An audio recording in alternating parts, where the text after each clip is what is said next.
नमस्ते, नमस्कार, जय हिंद, जय बिहार। दोस्तों, करंट अफेयर्स के आज के इस क्लास में एक बार फिर से आप सभी का स्वागत है। आज के इस क्लास में 1 से 3 2025 से संबंधित करंट अफेयर्स के प्रश्नों को आप देखेंगे, जिसमें बिहार राष्ट्रीय और अंतर्राष्ट्रीय तीनों खबरों का संकलन होगा और आगामी बिहार के प्रतियोगी परीक्षाओं को लेकर हमेशा की तरह तमाम जानकारी मैं आपको विस्तृत तौर पर देने वाला हूं। तो पूरे सेशन को यहां पर आप सभी लोग ध्यानपूर्वक देखेंगे। अच्छा, आज के इस क्लास की हम शुरुआत करें। देखिए, पिछले क्लास में एक प्रश्न मैंने आपसे पूछा था। ये प्रश्न था कि राष्ट्रपति द्रौपदी मुर्मू द्वारा 5 सितंबर 2025 को शिक्षक दिवस के अवसर पर राष्ट्रीय शिक्षक पुरस्कार 2025 से बिहार के कितने शिक्षकों को सम्मानित किया जाएगा, या फिर बिहार के कितने शिक्षक सम्मानित किए जाएंगे। ये यहाँ पर प्रश्न है राष्ट्रपति द्रौपदी मुर्मू द्वारा राष्ट्रीय शिक्षक दिवस के अवसर पर। तो हमने आपको जानकारी दिया था कि बिहार के 3 शिक्षक को सम्मानित किया जाएगा। कंप्लीट जानकारी हम ऑलरेडी आपको दे चुके हैं, इसलिए यहाँ पर चीज़ों को हम ज़्यादा डिस्कस नहीं करेंगे। अगर आपने ये नहीं देखा तो पिछला जो क्लास था उसको देख लीजिएगा, वहाँ पर ये तमाम इन्फॉर्मेशन आपको मिल जाएगी। अब यहाँ पर हम आज के सेशन की शुरुआत करते हैं पहले प्रश्न से, जो कि अति महत्वपूर्ण है। देखिए, प्रश्न है कि बिहार के नए मुख्य सचिव अभी हाल ही में कौन बने हैं। देखिए, राइट आंसर यहां पर हो जाएगा बिहार कैडर के, एक्चुअली बिहार के ही रहने वाले हैं प्रत्यय अमृत, जो कि अमृतलाल मीना के स्थान पर, यह ध्यान आपको रखना है, अमृतलाल मीना के स्थान पर बने हैं बिहार के मुख्य सचिव। हालांकि अमृतलाल मीना ने किनका स्थान लिया था, तो ब्रजेश मेहरोत्रा का। इनसे पहले कौन थे, तो आमिर सुबहानी थे, यानी कि यहां पर आमिर सुबहानी का स्थान ब्रजेश मेहरोत्रा, उनके बाद अमृतलाल मीना जो राजस्थान के हैं, और उनके बाद प्रत्यय अमृत वर्तमान में बिहार के मुख्य सचिव बने हैं, जिन्हें आप यहाँ पर तस्वीर के माध्यम से आप देख सकते हैं। राज्य प्रशासन में मुख्य सचिव की पद की बात करें तो काफी महत्वपूर्ण होता है, काफी महत्वपूर्ण माना जाता है। मुख्य सचिव राज्य के सभी प्रशासनिक विभागों का संचालन करते हैं, साथ ही साथ नीति निर्माण और कार्यान्वयन में राज्य में शीर्ष नेतृत्व प्रदान करते हैं। और अभी जो हम बात कर रहे हैं प्रत्यय अमृत की, 1991 बैच के आईएएस अधिकारी हैं, और मूलतः आपको ध्यान रखना है ये बिहार कैडर के हैं। यहाँ पर हमने कहीं, हाँ, यहाँ पर हमने ब्रैकेट में लिखा भी है, ये बिहार के रहने वाले हैं, जिन्हें अभी हाल ही में नियुक्त किया गया है। इससे पहले वो विकास आयुक्त और स्वास्थ्य विभाग के अपर मुख्य सचिव पे, या फिर इनका मतलब कार्यभार संभाल रहे थे। उन्होंने निवर्तमान मुख्य सचिव अमृतलाल मीना का स्थान लिया है, और अमृतलाल मीना जिन्होंने ब्रजेश मेहरोत्रा का जगह लिया था 31 अगस्त 2024 को, अभी 31 अगस्त 2025 में इनका कार्यकाल समाप्त हो गया। 1 तारीख से नियुक्त हो गए हैं प्रत्यय अमृत। अब यहाँ पर कुछ बातें और भी है, जैसे कि वही चीजें यहाँ पर हमने लिखा है कि 1991 बैच के आईएएस अधिकारी हैं। लेकिन एक सवाल अगर आपसे ये पूछा जाए कि बिहार के पहले मुख्य सचिव कौन थे, यहाँ पर नीचे देखिएगा, बिहार के पहले मुख्य सचिव यानी कि चीफ सेक्रेटरी की बात करें तो एलपी सिंह या फिर ललन प्रसाद सिंह थे 1946 तक। ये यहाँ पर बेसिकली इंपॉर्टेंट पॉइंट है जो आप ध्यान रखेंगे। चलिए, अब आते हैं दूसरे प्रश्न पे। देखिए, निम्नलिखित में से किस राज्य सरकार ने महिलाओं को रोजगार देने के उद्देश्य से राज्य में महिला रोजगार योजना शुरू किया है। ये एक्चुअली प्रश्न है और बहुत ज्यादा खबरों में है। इसका राइट आंसर है विकल्प नंबर ए, यानी कि बिहार। अच्छा, इस अभियान तो नहीं बल्कि एक योजना है। इस योजना को लेकर अभी हम चर्चा करेंगे कि जो पूरे बिहार में जो महिलाएं हैं, प्रत्येक परिवार में एक महिला को फिलहाल यहां पर पहले चरण में 10,000 रुपया दिया जाएगा। यहां पर डिस्कस करते हैं, थोड़ा डिटेल में इसको समझिएगा, और आप लोग भी अपने परिवार में ये जरूर बतलाइएगा और इसका लाभ लेने का प्रयास कीजिएगा। ध्यान दीजिए, मुख्यमंत्री नीतीश कुमार के नेतृत्व में बिहार सरकार ने हाल ही में राज्य की महिलाओं को आर्थिक रूप से सशक्त बनाने के उद्देश्य मुख्यमंत्री महिला रोजगार योजना को मंजूरी दी है। ये आप ध्यान रखेंगे, महिला सशक्तिकरण की दिशा में जिस प्रकार से बिहार सरकार पहले से ही प्रतिबद्ध है, उसी दृष्टिकोण को ध्यान रखते हुए एक और घोषणा हो चुकी है, और योजना के तहत राज्य के प्रत्येक परिवार की एक महिला को स्वरोजगार शुरू करने के लिए आर्थिक सहायता प्रदान की जाएगी। ये यहाँ पर इसका मूल उद्देश्य है कि प्रत्येक परिवार में कम से कम, एक तो जीविका योजना चल रही है वो अलग है, उसकी चर्चा अभी हम नहीं करेंगे। बेसिकली यहाँ पर हम कर रहे हैं मुख्यमंत्री महिला रोजगार योजना की। तो रोजगार स्थापित करने के लिए प्रत्येक परिवार की एक महिला को आर्थिक सहायता प्रदान की जाएगी। अब यहाँ पर बेसिकली ध्यान आपको यह रखना है कि यह पहल न केवल महिलाओं को अस्थायी रोजगार का या फिर अस्थायी रोजगार मुहैया कराएगा, बल्कि राज्य से बाहर रोजगार के लिए हो रहे पलायन का जो दर है उसे भी ये रोकेगा, कम करेगा। और योजना के तहत पहली किस्त में सभी परिवारों की एक महिला सदस्य को 10,000 रुपये दिया जाएगा और इसके बाद जब रोजगार शुरू हो जाएगा तो 2 लाख रुपये तक की सहायता भी प्रदान की जाएगी। और सितंबर से इसकी शुरुआत हो चुकी है, ये ध्यान रखिए, योजना को मंजूरी मिल चुकी है सितंबर महीने में ही, मतलब ये 10,000 की जो राशि है जो पहले चरण की हम यहाँ पर बात कर रहे हैं ये दिया जाएगा। तो इन तमाम बातों को ध्यान यहाँ पर रखिए। योजना का नाम है मुख्यमंत्री महिला रोजगार योजना। आई होप ये चीजें क्लियर है। चलते हैं अगले इंपॉर्टेंट प्रश्न पे। देखिए, निम्नलिखित में से किस भारतीय गैर लाभकारी संगठन यानी कि एनजीओ को अभी हाल ही में 2025 का रेमन मैग्सेसे पुरस्कार प्रदान करने की घोषणा की गई है? ऐसे तो ये 3 लोगों को या फिर उसमें संगठन भी है। एक्चुअली अगर हम भारत के संदर्भ में बात करें, एक्चुअली यहाँ पर यही पूछा गया है कि भारत की किस गैर लाभकारी संगठन यानी कि एनजीओ को, तो ध्यान दीजिएगा एक एनजीओ है एजुकेट गर्ल, इसे अभी हाल ही में ये पुरस्कार प्रदान किया जाएगा। इसमें अन्य 2 नाम और हैं क्योंकि 3 पुरस्कार अभी मतलब दिया जाएगा, ये घोषणा हुई है। आइए संबंधित सारी जानकारी जहां से एग्जाम में प्रश्न बनने की संभावना है, ये तमाम चीजों को हम एक एक करके देख लेते हैं। बेसिकली रेमन मैग्सेसे पुरस्कार को एशिया का नोबेल पुरस्कार कहा जाता है। सबसे पहला लाइन यही हमने लिखा है। 2025 में जो पुरस्कार है 3 विजेताओं को दिया जाएगा। एजुकेट गर्ल नामक एक खास करके एनजीओ है भारत में, और इसमें जो चुनाव हुआ है बेसिकली किस उद्देश्य से यह पुरस्कार दिया जा रहा है ये भी आपको ध्यान रखना है। तो ग्रामीण क्षेत्रों में लड़कियों की शिक्षा और सशक्तिकरण के लिए। दूसरा पुरस्कार साहिना अली जो मालदीव की है, ये समुद्री पर्यावरण संरक्षण और प्लास्टिक प्रदूषण के खिलाफ कार्य को लेकर जो उनका उत्कृष्ट कार्य है। फिर अगला पुरस्कार एंटोनियो एल विलानुएवा फिलीपींस के, जो कि गरीब और ड्रग युद्ध के पीड़ितों को गरिमापूर्ण सहायता प्रदान करने को लेकर, मतलब ये 3 जो संस्था या फिर नाम आपको दिख रहा है, एक्चुअली यहाँ पर ये तस्वीर के माध्यम से भी यहाँ पर आपके बीच हमने चीज़ों को रखा है। तो 3 मतलब यहाँ पर 2 लोग शामिल हैं और एक एनजीओ है भारत वाला, और ये भारत की पहली ऐसी एनजीओ है गैर लाभकारी संस्था की बात करें जो ये पुरस्कार जीती है। इस लिहाज से ये तीनों तो इंपॉर्टेंट है ही, लेकिन ये भारत के संदर्भ में कुछ ज्यादा इंपॉर्टेंट है। अच्छा, यहाँ पर हमने लिख भी दिया है कि भारत की संस्था एजुकेट गर्ल इस पुरस्कार को जीतने वाली पहली भारतीय गैर लाभकारी संस्था है, एनजीओ है। इस बात को ध्यान रखिए। और पुरस्कारों का जो वितरण होगा 7 नवंबर 2025 को फिलीपींस में एक जगह है मनीला, यहीं पर इसका आयोजन होगा। अच्छा, एक सवाल और, अगर हम आपको ये पूछें, चूंकि अभी रेमन मैग्सेसे पुरस्कार इस वजह से खबरों में है, अगर हम आपसे पूछें कि पिछला जो संस्करण था, मतलब पिछला जो पुरस्कार था 2024 वाला या फिर 2023 वाला, कितने लोगों को और किन्हें किन्हें दिया गया, ये चर्चाएं अभी हम करेंगे। एक सवाल हम यहां से आपसे पूछना चाह रहे हैं कि अब तक कितने भारतीय को यह पुरस्कार मिला है? थोड़ा अगर आप लोगों को मालूम है तो दिमाग पे जोर डालिए और बताइए कि इसका राइट आंसर क्या होगा। चलिए, यहां पर वो चीजें हम एकदम विस्तार में चर्चा करेंगे एक एक करके।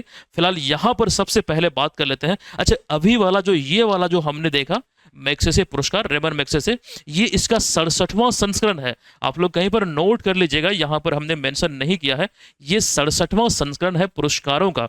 लेकिन इससे पहले अगर हम 65वें और 66वें की बात करें, चलिए पहले हम 66वें की बात कर लेते हैं। देखिए, 66वां रेमन मैग्सेसे पुरस्कार 2024 में ये पिछले ही साल प्रदान किया गया था। और यहां पर आप देखेंगे पुरस्कारों में आपको दिखेगा एक भूटान का, फिर वियतनाम, फिर इंडोनेशिया, फिर जापान और थाईलैंड का। इसमें चीजों को देखिए, यहां पर एक संस्था भी है रूरल डॉक्टर्स मूवमेंट, जो कि थाईलैंड का एक संस्था है। तो यहां पर इन बातों को ध्यान रखिए। 2024 वाला ये 65वां रेमन मैग्सेसे पुरस्कार है। लेकिन इसके आगे हम देखते हैं, यहां पर 2023 वाला ये था कितना, 65वां। ये 2023 वाला जो है, ये एक सेकंड यहां पर रुक जाइएगा, ये 66वां होगा, इसको सुधार कर लीजिएगा। ये 2024 वाला जो है ये 66वां है। यहाँ पर करेक्शन की जरूरत थी, ये नहीं हुआ है, ये 66वां है, ध्यान दीजिएगा, ठीक है। अब इसके बाद यहाँ पर अगर हम देखते हैं 2023 वाला, जो इसका 65वां था, 65वां संस्करण जो था, मतलब 2023 वाला, इसमें देखिएगा एक नाम आपको भारत का दिखेगा, डॉक्टर रवि कन्नन, जिन्हें आप यहाँ पर तस्वीर में देख पाएंगे। डॉक्टर रवि कन्नन को कौन सा है, तो यहाँ पर सबसे पहले ही नंबर पर डॉक्टर रवि कन्नन, ठीक है। तो इसमें अन्य और भी नाम है, जैसे कि बांग्लादेश का, और फिर तिमोर लेस्ते और फिलीपींस का। तो बात यहाँ पर यह है कि 2023 में पिछली बार भारत को रेमन मैग्सेसे पुरस्कार मिला है। मतलब अगर किसी शख्स को हम देखें, मतलब दृष्टिकोण से देखें, तो फिलहाल यहाँ पर सवाल यह है कि कितने भारतीय को, तो 57 भारतीय को यह सम्मान मिल चुका है। 1958 में आचार्य विनोबा भावे यह पुरस्कार पाने वाले ये पहले भारतीय बने थे। लेकिन सवाल यहाँ पर नहीं रुकता है, एक और सवाल पूछा जा सकता है कि पहली भारतीय महिला कौन। तो अगर महिला की बात करें तो यहाँ पर इसमें आपको ध्यान रखना है मदर टेरेसा। हाँ, यहाँ पर 1962 में सम्मानित होने वाली प्रथम भारतीय महिला होने का गौरव प्राप्त है मदर टेरेसा को, ये चीज ध्यान रखिएगा। और 2019 में रवीश कुमार को मिला और 2023 में डॉक्टर रवि कन्नन को। मतलब ये रिसेंटली पुरस्कार जो है रेमन मैग्सेसे का जो भारत को मिला है 2019 में, पिछली बार ये रवीश कुमार को, और अभी रिसेंटली सबसे नवीनतम बात करें तो डॉक्टर रवि कन्नन को ये 65वें संस्करण में ये 2023 में मिला, इन्हें आप यहाँ पर देख सकते हैं। तो इतना क्लियर है, और ये भी जरूर ध्यान रख लीजिएगा। अच्छा, ये पुराना हो चुका है, इतना ध्यान नहीं भी देंगे तो चलेगा, लेकिन फिर भी यहाँ पर इन सब बातों को ध्यान रखने का प्रयास कीजिएगा। अच्छा, आपको बता दूं, अगर आप बीपीएससी एग्जाम की प्रिपरेशन में लगे हैं, बीपीएससी मूल रूप से अगर बीपीएससी एग्जाम की प्रिपरेशन में लगे हैं, करंट अफेयर्स की तैयारी, बीपीएससी मेंस और प्रीलिम्स के दृष्टिकोण से एक अच्छा ट्रस्टेड प्लेटफॉर्म अगर आप खोज रहे हैं, तो ध्यान दीजिएगा। बीएम ऑनलाइन लर्निंग एप्लीकेशन पे ये कोर्स लॉन्च हो चुका है, 2 साल की वैलिडिटी के साथ आपको मिलेगा। पिछला सारा मटेरियल निःशुल्क रहेगा आपके लिए। आप लोग अभी जाइए एप्लीकेशन पे, इसको ले लीजिएगा। ये बीपीएससी मेंस में आपको बहुत हेल्प करने वाला है। अच्छा, इसके अतिरिक्त बिहार के अन्य सभी प्रतियोगी परीक्षाओं के लिए करंट अफेयर्स का एक विजेता बैच है। ये आपको प्रारंभिक परीक्षा, सारे एग्जाम में जो बिहार में आयोजित होने वाले हैं, सभी में भरपूर आपको हेल्प करेगा। इसको लेते समय कूपन कोड अप्लाई कीजिएगा, यहां पर एडिशनल डिस्काउंट आपको मिल जाएगा। चलिए आते हैं चौथे प्रश्न पे। रेलवे बोर्ड के अभी हाल ही में, मतलब अध्यक्ष कौन है जिनका कार्यकाल 1 साल का बढ़ाया गया है। नाम अगर यहां पर हम देखें, इसका राइट आंसर की अगर हम बात करें तो राइट आंसर होगा विकल्प नंबर बी, यानी कि सतीश कुमार। आइए संबंधित तथ्यों को हम यहाँ पर देखते हैं। आपको बता दूं कि सतीश कुमार, जो इन्हें तस्वीर में आप यहाँ पर देख रहे हैं, तो सतीश कुमार वर्तमान में रेलवे बोर्ड के अध्यक्ष एवं मुख्य कार्यकारी अधिकारी, जिसे सीईओ भी कहा जाता है, ये वर्तमान में है। लेकिन 1 सितंबर से सरकार ने उनके कार्यकाल को 1 साल के लिए बढ़ाया है। वही चीजें यहाँ पर लिखा गया, जिससे अब जो कार्यकाल है ये 1 अगस्त 2026 हो गया, और इस वजह से अभी खबरों में था और यहाँ पर प्रश्न के रूप में आपके बीच हमने रखा है। कुछ बातें यहाँ पर और भी है कि 1 सितंबर 2024 को सतीश कुमार को भारतीय रेलवे बोर्ड का अध्यक्ष और सीईओ नियुक्त किया गया था। और आपको ध्यान रखना, एक पॉइंट यहाँ से अराइज होगा कि वे अनुसूचित जाति वर्ग से इस शीर्ष पद पर नियुक्त होने वाले पहले अधिकारी बनने का इन्हें गौरव प्राप्त है। और उन्होंने किनका स्थान लिया था, तो जया वर्मा सिन्हा का स्थान लिया था। तो अगले 1 साल तक, 31 अगस्त 2026 तक सतीश कुमार इस पद पर हैं। ठीक है, इतना क्लियर है। अब आते हैं अगले प्रश्न पे। अच्छा, रेलवे की बात यहां पर हो रही है, रेलवे बोर्ड की हम बात कर रहे थे। एक जानकारी ध्यान से देखिएगा, रिसेंटली ये हमने आपको पढ़ाया है। यहां पर ध्यान केंद्रित कीजिए कि वर्तमान में भारत में रेलवे पटरियों के बीच पोर्टेबल सौर पैनल लगाने वाला पहला शहर जो बना है, ये वाराणसी बना है। मतलब यहां पर यह है कि जो रेलवे ट्रैक होता है, इसके बीच में इस प्रकार की जो संरचना आप देख रहे हैं, ये सोलर पैनल ही है। एक पायलट प्रोजेक्ट के रूप में यहां पर वाराणसी में शुरू किया गया है।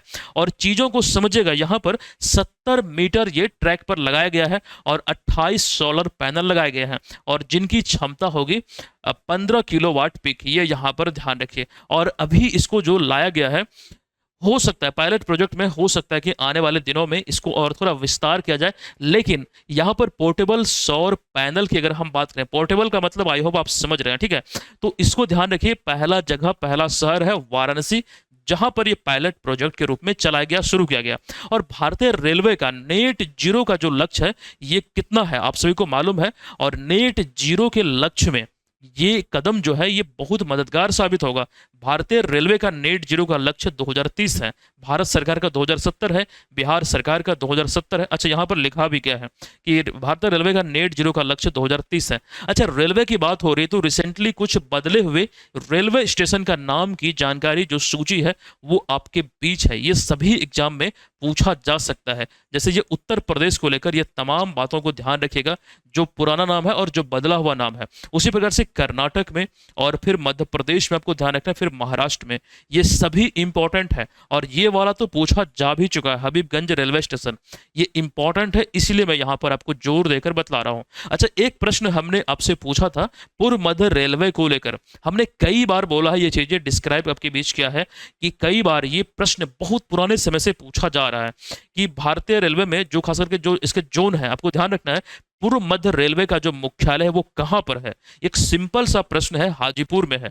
हमने ये संभावना व्यक्त किया था कि आपसे जिला पूछा जा सकता है, कई बार हमने क्लास में चर्चाएं किया था, और रिसेंटली एग्जाम में आपको ध्यान रखना जिला पूछा गया था। और ऐसे में अगर जिला पूछा जाएगा तो हाजीपुर कदापि आंसर नहीं होगा, क्योंकि हाजीपुर बिहार में कोई जिला है ही नहीं, वैशाली जिला जिसका हेडक्वार्टर हाजीपुर में है। तो वही जानकारी यहां पर आपको ध्यान रखना है कि पूर्व मध्य रेलवे भारत के 19 रेलवे जोनों में से एक है जिसका हेडक्वार्टर हाजीपुर में है। लेकिन हाजीपुर जिला नहीं है, जिला अगर पूछा जाएगा तो हो जाएगा वैशाली। इतनी बातों को ध्यान रखिएगा। इसके अंतर्गत 5 रेल मंडल शामिल हैं, जिनमें कि सोनपुर, समस्तीपुर, दानापुर, मुगलसराय और धनबाद। इतने क्लियर है। चलिए, पांचवा प्रश्न है कि अहमदाबाद गुजरात में आयोजित 25वीं राष्ट्रमंडल वरिष्ठ भारोत्तोलन चैंपियनशिप 2025 में भारत ने कितने पदक जीतकर पदक तालिका में शीर्ष स्थान प्राप्त किया है। बेसिकली पूछा गया है कि भारत ने यहां पर कितना पदक जीता है।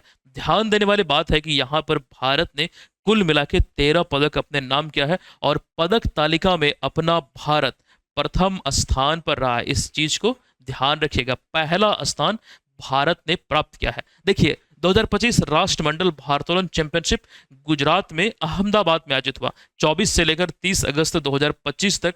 और कहां पर गुजरात में आयोजित हुआ तो नारनपुरा स्पोर्ट्स कॉम्प्लेक्स, जिसे कि वीर सावरकर स्पोर्ट्स कॉम्प्लेक्स भी कहा जाता है, अहमदाबाद गुजरात में आयोजित हुआ। आयोजक कौन रहा ये चीज यहाँ पर लिखा गया। सहयोग मतलब इसके आयोजन में गुजरात सरकार, इसके अतिरिक्त खेल जो प्राधिकरण है जैसे कि स्पोर्ट्स अथॉरिटी ऑफ इंडिया, युवा और खेल मंत्रालय भारत सरकार, ये सभी के सहयोग से ये आयोजन हुआ। और एक बात यहाँ पर यह ध्यान रखें, लगभग 30 देशों के 300 से अधिक भारोत्तोलक इसमें शामिल हुए। यहाँ पर बेसिकली जो चीज़ें मैंने पूछा आपके बीच जो रखा है, ये डेट और कहाँ पर आयोजित हुआ, ये 2-3 पॉइंट इंपॉर्टेंट है। लेकिन इसके अतिरिक्त इंपॉर्टेंट पॉइंट में आपको ये ध्यान रखना है कि 2026 में जो ग्लासगो स्कॉटलैंड में अगला जो 23वां राष्ट्रमंडल खेल होगा 23rd नंबर का, उस दृष्टिकोण से ये एक क्वालिफायर इवेंट था, एक क्वालिफायर प्रतियोगिता था। यहाँ पर इसको थोड़ा हम डिटेल में समझेंगे। जो बात हम कर रहे हैं 2026 ग्लासगो स्कॉटलैंड खास करके राष्ट्रमंडल खेलों की 23वें संस्करण की, इसको हम देखेंगे। लेकिन उससे पहले यहाँ पर फिलहाल बात कर लेते हैं जो 13 पुरस्कारों की हमने चर्चा किया, जिसके साथ भारत पदक तालिका में शीर्ष स्थान पर रहा।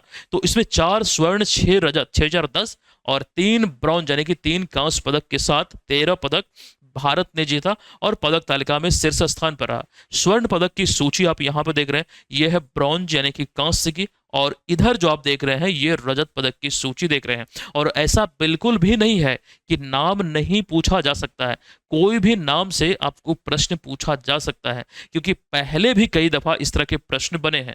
चाहे कोई भी बड़ी प्रतियोगिता हो, जैसे कि पिछले राष्ट्रमंडल खेलों में भारत ने कई पदक जीते थे, तो कोई भी नाम के साथ पदक पूछा जा सकता है, या फिर उन्होंने कौन सा पदक जीता, इस तरह से प्रश्न अराइज हो सकता है। इन सभी चीजों को अच्छे से पढ़िएगा, और करंट अफेयर्स के कोर्स के तहत आपको तमाम जो पीडीएफ है वो आदि आपको मिल जाएगा। अच्छा, एक अपडेट आप सबों को यहां पर पहले मैं दे दूं। अभी देखिए, अगस्त महीना संपन्न हुआ है, तो बीएम ऑनलाइन लर्निंग एप्लीकेशन पे उसी कोर्स में जो विजेता बैच की हम बात कर रहे थे, वहां पर आपको ध्यान रखना कि अगस्त महीने तक का 2023 का तो आपको पूरा दिया गया है, फिर 2025 का अगस्त जैसे कंप्लीट हुआ है, अगस्त तक का जो पीडीएफ है वो अपडेट कराया जा चुका है। उसको डाउनलोड कीजिएगा और प्रिंट कीजिएगा, प्रिंटेबल पीडीएफ है। चलिए, फिलहाल यहाँ पर राष्ट्रमंडल खेलों की अगर हम बात करें तो भारत, एक सेकंड यहाँ पर ध्यान दीजिएगा, 2030 राष्ट्रमंडल खेलों की मेजबानी के लिए आधिकारिक तौर पर अभिरुचि पत्र यानी कि लेटर ऑफ इंटरेस्ट प्रस्तुत किया है, जिसमें मेजबानी का जो अधिकार है, जो भार दिया गया है, एक प्रकार से दावेदारी जो पेश की गई है। मजबूत दावेदार शहर कौन सा है, तो आपको ध्यान रखना अहमदाबाद 2030 राष्ट्रमंडल खेलों के लिए। लेकिन यहां पर बात करें राष्ट्रमंडल खेलों की, तो प्रत्येक 4 साल में होता है। पिछला जो हुआ था 22वां संस्करण, ये बर्मिंघम ब्रिटेन में हुआ था, जिसका शुभंकर था पैरी द बुल। ये 22वां संस्करण था। अगला 23वां संस्करण जो 2026 में होगा, ये ग्लासगो स्कॉटलैंड में 23 जुलाई से 2 अगस्त को होगा। ये 23वां संस्करण होगा। इसको जरूर ध्यान रखिएगा, एग्जाम में ये पूछे जाने की मुझे प्रबल संभावना नजर आती है। और यहाँ पर 22वें की बात करें तो 22वें को लेकर जानकारी दी गई है। यहाँ पर की पदक तालिका में भारत 61वें स्थान पर रहा था। चीजें बहुत विस्तार में, बहुत डीप में हम आपको बता रहे हैं। करंट अफेयर्स का ये एक वन स्टॉप सॉल्यूशन है। अगर आप यहाँ से चीजों को पढ़ते हैं तो दोबारा बिहार के प्रतियोगी परीक्षाओं के लिए किसी भी सोर्स पर आश्रित मत रहिए, उससे आपका समय खराब होगा। क्योंकि जब यहाँ पर पूर्ण रूप से समग्र चीजें हम आपको दे रहे हैं तो यहाँ से आपको कहीं भटकने की जरूरत नहीं महसूस होनी चाहिए। अच्छा, बात यहाँ पर हम कर रहे हैं राष्ट्रमंडल देशों की। राष्ट्रमंडल खेल को हम लोग कॉमनवेल्थ गेम्स भी कहते हैं। तो ऐसे में एक सवाल आपके मन में जरूर अराइज होगा कि सर, राष्ट्रमंडल जो शब्द है या फिर राष्ट्रमंडल देश जो है, हम किसी देश को कैसे पहचानें कि वो राष्ट्रमंडल देश है? क्योंकि राष्ट्रमंडल खेल में राष्ट्रमंडल देश ही शामिल होते हैं। इसको समझिएगा, जो ये मैप आप देख रहे हैं, इसमें आपको पूरा का पूरा ये दुनिया का मैप है, वर्ल्ड मैप है एक्चुअली में। यहाँ पर सभी जो खास करके Asia, Europe, Africa, Australia, south America, north America आदि जो आप देख रहे हैं, तो ऐसे में जो ब्लू वाला जो एरिया आपको दिख रहा है, ये जो एरिया है, ये इंगित कर रहा है कि ये कभी ना कभी, मतलब कभी ना कभी क्या मतलब, यहाँ पर ये राष्ट्रमंडल देश है। और ऐसे हम इंगित करते हैं कि ऐसे देश जो कभी ना कभी ब्रिटेन का गुलाम रहा है और किसी संधि स्वरूप उस देश को आज़ादी मिली है। उदाहरण के लिए अगर हम अपने देश भारत की बात करें तो अंग्रेजों की लगभग 200 वर्षों की गुलामी के पश्चात, मतलब ऐसे ही हम लोगों को पढ़ाया गया है कि 200 वर्षों तक भारत पे उन्होंने शासन किया। ठीक है, पहले व्यापार करने आए थे और धीरे धीरे शासन प्रशासन में भागीदारी उनकी बढ़ती गई और लगभग 200 वर्षों तक यहाँ पर औपनिवेशिक स्थल के रूप में कार्य किया था उन्होंने, शासन प्रशासन को आगे बढ़ाते हुए। और ऐसे में एक संधि स्वरूप भारत को आज़ादी मिली और भारत भी जो है, यहाँ पर जो भारत की स्थिति को आप देख रहे हैं, तो भारत भी एक यहाँ पर राष्ट्रमंडल देश है। तो अब ये मुझे लगता है क्लियर हो चुका है, राष्ट्रमंडल देशों की स्थिति को आप यहाँ पर समझ सकते हैं। चलिए, छठा प्रश्न है कि किस राज्य के पर्यटन विभाग ने, ध्यान दीजिए, वर्ष 2025 में आकर्षक सोशल मीडिया अभियान, most engaging social media campaign के लिए पाटा गोल्ड अवार्ड 2025 से प्रदान किया गया है। यहाँ पर क्या पूछा गया है, किस राज्य के पर्यटन विभाग को ये पाटा गोल्ड अवार्ड 2025 प्रदान किया गया है? और रीजन यहाँ पर दिया गया है most engaging social media campaign के लिए, यानी कि आकर्षक सोशल मीडिया अभियान के लिए। देखिए, राइट आंसर क्या होगा, तो केरला होगा, जो अभी हाल ही में डिजिटल रूप से या फिर डिजिटल साक्षरता पूरा करने वाला, 100% हासिल करने वाला ये पहला राज्य बना है। देखिए, पाटा गोल्ड अवार्ड की जो हम बात कर रहे हैं, सबसे पहले पाटा का जो पूरा नाम है, यह पैसिफिक एशिया ट्रैवल एसोसिएशन। इसको ध्यान से देखिएगा, इसका फुल फॉर्म भी पूछा जा सकता है।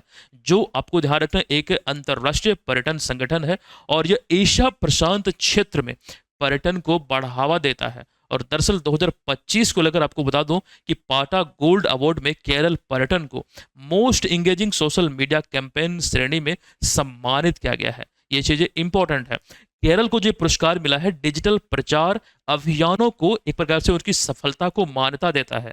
देखिए, यहाँ पर अगर हम इस दृष्टिकोण से बिहार की बात करें, बिहार में भी आपको ध्यान रखना है, कई बार सरकार ये घोषणा करती है कि जो पर्यटन स्थल है, जो ऐसे स्थल है जो देश दुनिया में प्रसिद्ध नहीं है, हालांकि उनकी मान्यता बहुत है लेकिन प्रसिद्ध नहीं है, तो अपील करते हैं कि इंस्टाग्राम के लिए रील बनाए या फिर वीडियोज बनाए और उसे सोशल मीडिया प्लेटफॉर्म पर अपलोड करें। इससे क्या होता है कि सरकार कुछ पे भी करती है। तो उसी प्रकार से एक प्रकार से डिजिटल ये प्रचार है देश दुनिया में हमारी संस्कृति को उजागर करने को लेकर। खास करके पर्यटन स्थल आदि जो भी चीजें हैं, बेसिकली यही है कि डिजिटल प्रचार प्रसार के माध्यम से जो यहाँ पर जो पर्यटन है, जो आवागमन है, उसको बेहतर बनाया जाए, यहाँ पर वही चीज़ें इसके तहत हम बोल सकते हैं।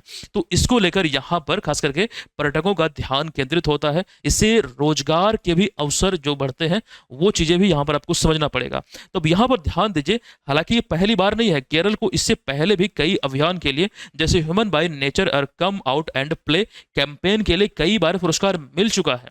केरला की यहाँ पर हम बात कर रहे हैं, और केरला में लिटरेसी रेट तो पूरे भारत में सबसे अधिक है। इस चीज को भी ध्यान रखिएगा, लगभग ये शीर्ष राज्यों में शामिल है। चलिए, अब यहाँ पर अगला प्रश्न है कि हालिया आई एक रिपोर्ट के अनुसार बांस की प्रजातियों में, या फिर बांस की प्रजातियों की विविधता के मामले में, बांस समझ रहे हैं, बम्बू, तो मामले में चाइना के बाद दूसरा सबसे समृद्ध देश कौन सा है?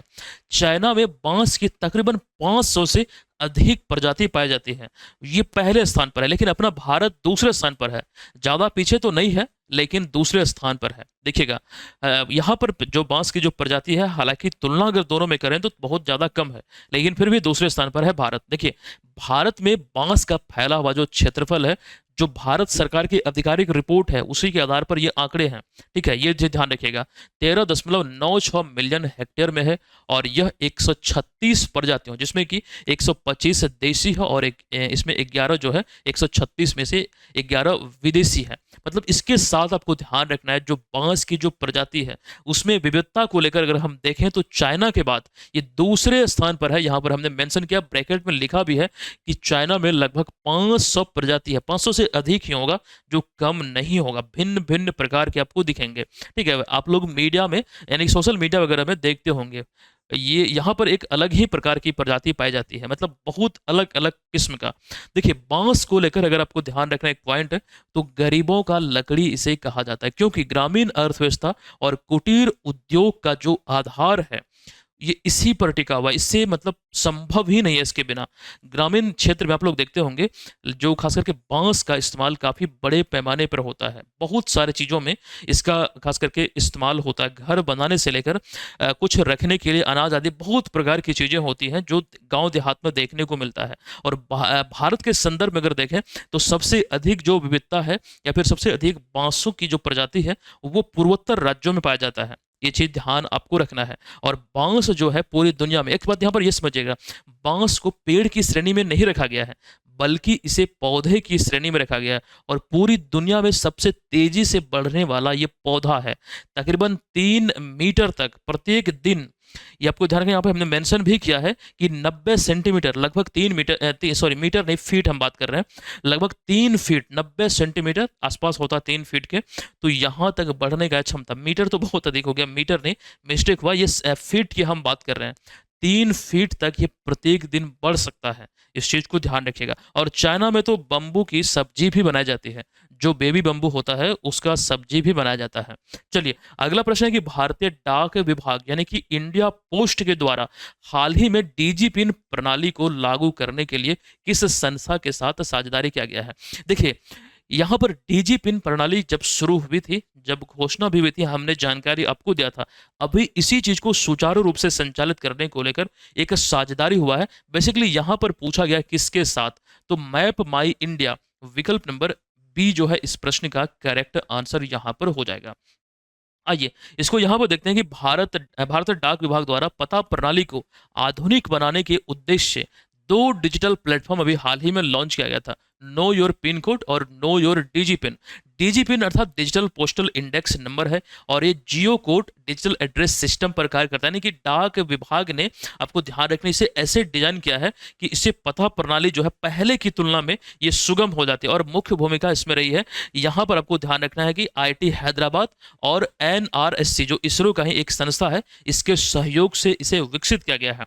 तो पता प्रणाली के लिए जो पिन कोड का इस्तेमाल होता है, अब यहाँ पर डीजी पिन आने से क्या होगा, ये और भी थोड़ा मतलब ज्यादा आसान हो जाएगा, बेहतर हो जाएगा। ये अपग्रेडेड वर्जन आप बोल सकते हैं। ठीक है, इतनी बातें ध्यान रखिए। और बात यहाँ पर डाक की हो रही है, तो कुछ पॉइंट यहाँ पर आपके बीच हमने रखा है, एक एक करके सभी पॉइंट को देखिए, ये सभी अपने आप में इंपॉर्टेंट है। जैसे यहाँ पर पहला पॉइंट क्या है, भारत में पहला डाकघर ईस्ट इंडिया कंपनी द्वारा 1764 में कोलकाता में स्थापित किया गया था।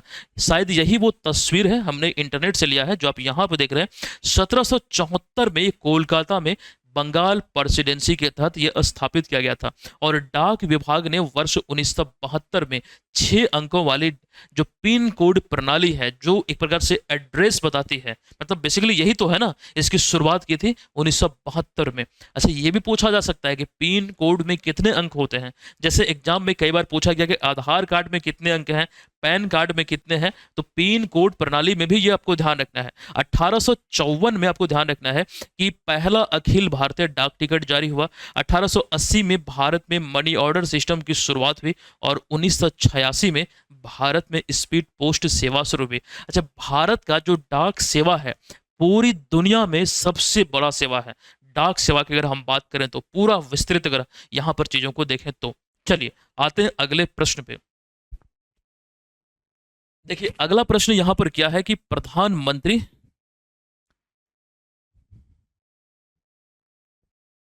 अच्छा ये कलर जो ब्लैक था ना इसलिए यहां पर नहीं दिख रहा था।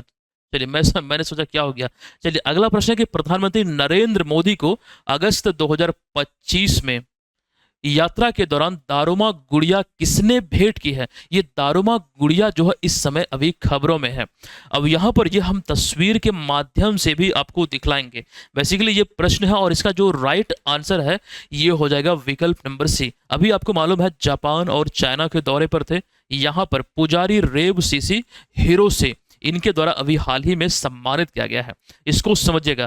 प्रधानमंत्री नरेंद्र मोदी 15वें भारत जापान वार्षिक शिखर सम्मेलन के इसमें भाग लेने के लिए 2 दिवसीय जापान दौरे पर थे। इसके बाद वो चाइना गए जहां पर आपको ध्यान रखना एससीओ के 25वें बैठक में भाग लिए। यहां पर वो चीजें हम डिस्कस करेंगे। लेकिन जापान दौरे पर जब 29 से 30 अगस्त को थे, यहां पर आपको ध्यान रखना है एक मंदिर के दौरे पर गए थे। वहीं पर पुजारी के द्वारा, यहां पर हमने लिखा भी है कि वे इस दौरान जापान में दारुमा जी मंदिर गए और मुख्य पुजारी रेव सीसी हिरोसे से मुलाकात की, जहां पर उन्हें दारुमा गुड़िया भेंट की गई जो जापान का एक महत्वपूर्ण सांस्कृतिक प्रतीक माना जाता है।